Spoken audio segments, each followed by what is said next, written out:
இன்றைக்கி white chicken பண்ண போகிறேன், க்ரீம் சேர்த்து. அதுக்கு 1/2 கிலோ சிக்கனை நல்லா கழுவிட்டு 2 ஸ்பூன் ஒயிட் பெப்பர் சேர்த்துருக்கேன். கொஞ்சம் சால்ட்டு போட்டு 10 நிமிஷம் ஊற வச்சுருக்கேன். எவரெஸ்ட் ஒயிட் பெப்பர் தான் இன்றைக்கி சேர்த்துருக்கேன். அது 10 நிமிஷம் ஊறட்டும். கடாயில் ஆயிலை ஊற்றிக்கலாம். பட்டை, கிராம்பு, ஏலக்காய், கல்பாசி, ஸ்டார் ஒன்று சேர்த்து, மிளகு கொஞ்சம் சேர்த்து நம்ம மசாலா போட்டுக்கலாம். கொஞ்சம் ஹீட் ஆனதுக்கப்புறம் நல்லா ஃப்ரை ஆகட்டும்.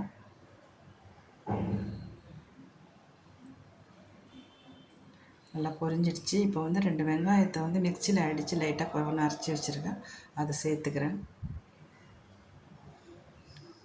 நல்லா வாசம் வர வரைக்கும் நல்லா வறுத்துக்கணும்.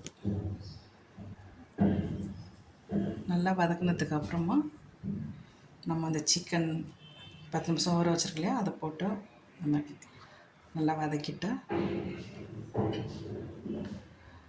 ஒரு டம்ளர் தண்ணி ஊற்றிக்கலாம். தண்ணி ஊற்றிட்டு கொஞ்சம் வேகட்டும்.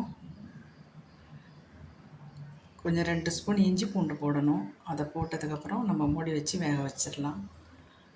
2 ஸ்பூன் இஞ்சி பூண்டு போட்டு நல்லா வதக்கிட்டு ஒரு 10 நிமிஷம் சிக்கன் வேகிற வரைக்கும் வேகட்டும். இதுக்கு தேவையான பொருட்களை நான் எடுத்து வச்சுருக்கேன். வந்து 10 முந்திரி, ஒரு 7 பாதாம் ஊற வச்சு நைஸாக அரைச்சி வச்சுருக்கேன். இதுக்கு க்ரீம் சேர்க்கணும். அதுக்கு வந்து அமுல் ஃப்ரெஷ் க்ரீம் ஒரு 4 ஸ்பூன் எடுத்து வச்சுருக்கேன். அதுக்கப்புறம் தயிர் ஒரு 100 மில்லி, ஒரு 3 பச்சை மிளகா தேவையானது. அது நல்லா சிக்கன் வெந்துருச்சு. இப்போ நம்ம தயிர் சேர்த்துக்கலாம்.